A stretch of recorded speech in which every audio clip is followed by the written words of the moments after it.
elitism in the Christian church where I was involved with, and even through evangelism, because you have to have the right doctrine. Like, you can't be a Christian and say, well, I don't know, or I don't believe, but because then they'll go to somebody who does. So even if you don't know the answer, you have to make one up, right?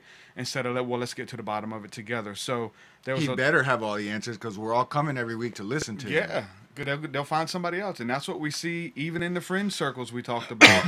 Some of our friends who get into to fringe doctrine and things like that, and they're arguing amongst themselves. Me and Dan could totally sit here and pick each other to pieces.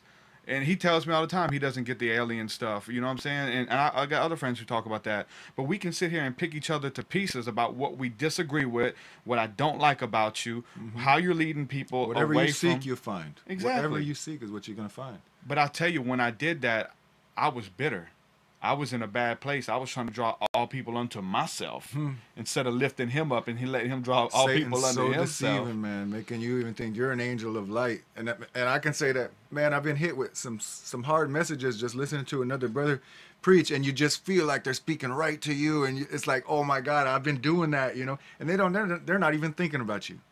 You know, like I said, Brandon, many different times, he would speak on certain different things. Even I shut my whole ministry down in Honduras a year ago, in part due to listening to consistent teachings about how ministries and organizations and all this stuff work, and seeing, I'm like, wow, I haven't even been realizing, you know, or haven't been realizing I've been doing that. Because, like, especially when you are dependent upon sponsors or donations to live. I mean, I'm in a third world country with a family that don't have visas to come back here, so the carnal mind can start kicking in.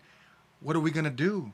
What are we going to do if people stop supporting? And you know how many different seasons we'd start talking about things in public, and everybody who's from religion, they back up. We can't have nothing to do. Not only do we not support you anymore, we can't have nothing to do with you, and we're going to tell everybody else, watch out for you.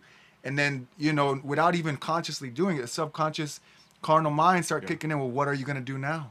How are you going to survive? How are you going to make this happen? And start trying to be manipulative. There's, you know, man, there's pros and cons to it, and I understand where people are coming from. I was there, then you were there, and I seen you go through it.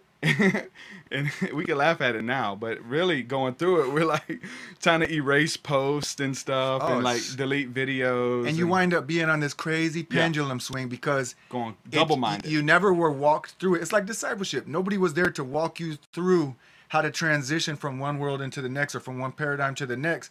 So you get a flash, you know, a awakening or a revelation on a certain thing you've been off on.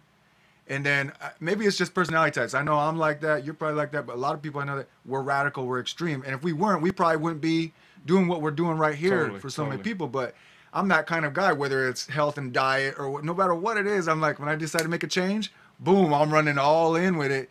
But it's unstable if you don't have a support system there. If you don't have other people there to hold you accountable, to coach you through it, you go on this long swing forward.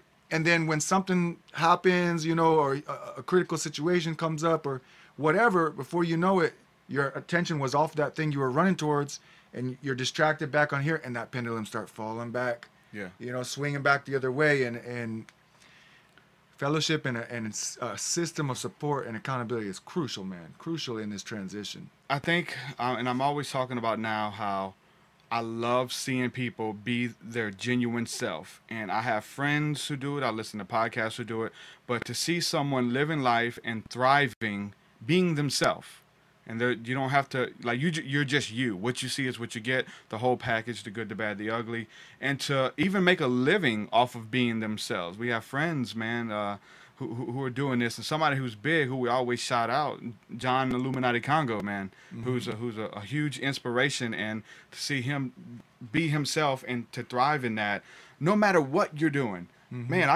I know dudes who, and but John Illuminati Congo, like, I might not agree with everything he's about, you know what I'm saying, and even that subconscious carnal mind might see things, because he's a shock value guy, you know what I'm saying? Now, and but you'd be like, whoa, hold up. But when you, like you said, when you can separate the bones from the meat, or or spit out the seeds and the bones and stuff, you know, but still try to see the good, try to look for the good, and in that aspect, like you're saying, him totally embracing his uniqueness, his individuality, and the greatness of what we are in God and God through us, and not be not care about the opinions of other people.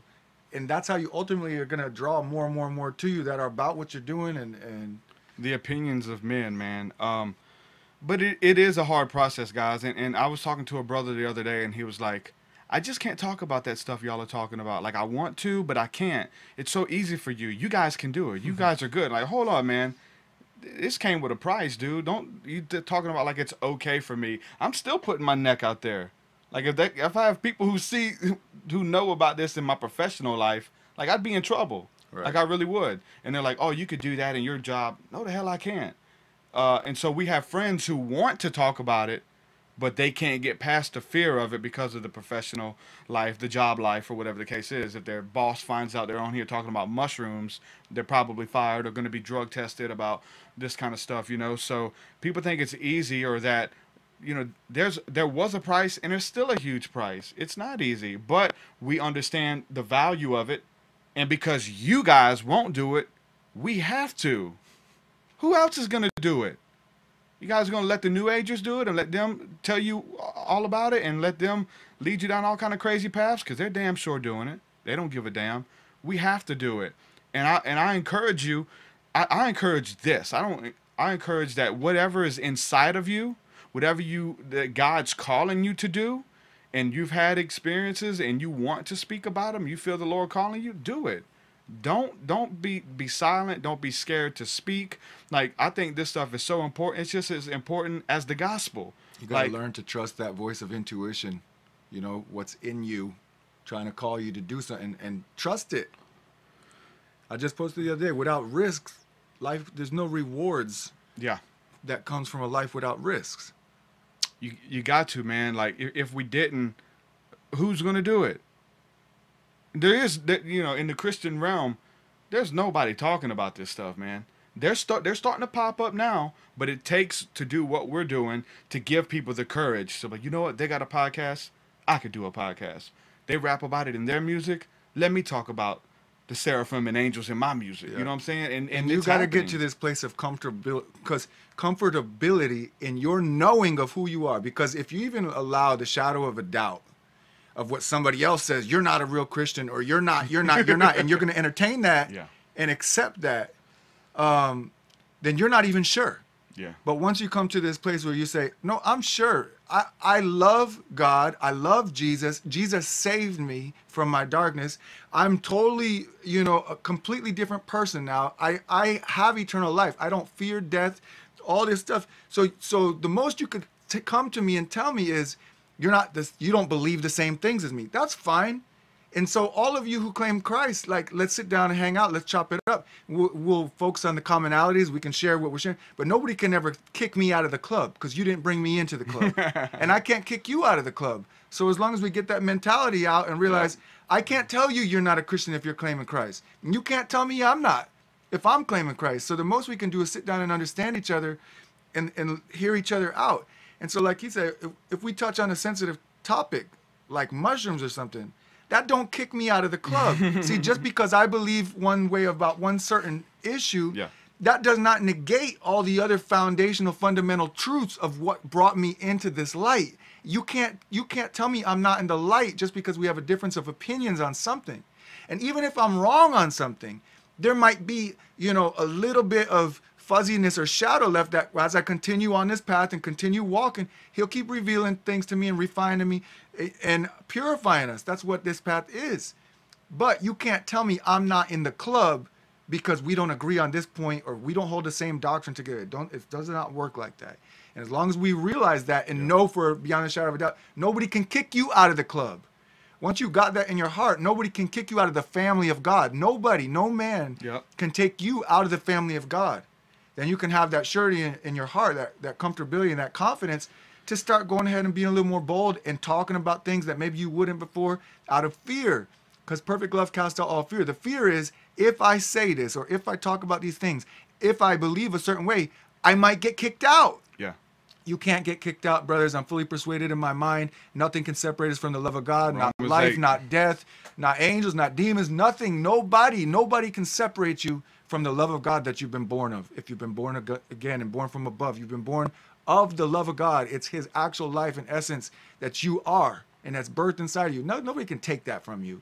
And that's what, it almost got to get to this place of anger, because besides the depression, the doubt and all of that, you almost have to get to this place of anger too, because you're realizing these people in this system, they've been lying to you so much and making you feel all these things, keeping you from the truth, keeping you from the reality of peace and the rest of God, knowing who we are in him, and it's like, then you got to push through that anger too. You get a season of righteous anger, but I don't even got time to be angry, anymore. No. All I'm trying to do is bring people into this truth that brings joy. Jesus said the whole reason, he said, to his closest friends and disciples, he said, look, the point that I'm trying to get to you, the reason that I'm teaching you all these things, and the end all of it is so that my joy may be full in you, and that you may be full of joy and remain full of joy no matter what life comes at you. Jesus' brother James said, my brothers, count it all joy when various trials and temptations and stuff comes at you in life, because it gives you the chance to grow in your faith and examine your faith, see where you're really at. So it's all about joy. So if what you're talking about ain't end all be all in joy and a manifestation of joy in your life, I ain't got time for it. Been there, done that, walked through those seasons, but I'm in a season of joy right now. Everything changes, man, when we go from that picking people apart and seeing what's different versus picking people apart to see what's similar or looking for the good in people. And I got friends who were there years ago, and guess what? They're still there. Like, they're still it's some kind of mechanism for some people too. Like they can't walk together to agree. Like, they have to have that thing that makes them different than you. Right. And really, there's nothing there when you're talking about like how you get into the kingdom. You didn't do nothing to get into it, and you can't do nothing to take you out of it. If it was something, and that's what the whole book of Romans, first 9 chapters, work, is so about. that no man can boast. It's not something you did on your own. Even the faith was a gift. Yep. The first 9 chapters of Romans goes into so much detail about that, about the sanctification, justification by faith, not by works, lest any man should boast, because we can boast about our works. We can go here, well, I did this, I did that, and I did this, and I hear people doing it all the time. But I didn't do nothing. I asked him to come into my life, and he changed me, and he sustains me, and he'll continue. He's faithful and just to complete that work, and that's the truth. And so there's nothing you could do to take that away, man. But coming into it, man, talk a little bit about, because I know, like, just talk a little bit about, like, what was some of the first things that you started talking about and then kind of reneged on, and started talking about and then reneged on and stuff, because there's people there right now. If you enjoyed listening to this podcast segment, be sure to listen to the entire episode by clicking the video to your right. Also, we are on iTunes. You can download the MP3 versions as well. Be sure to subscribe for future episodes.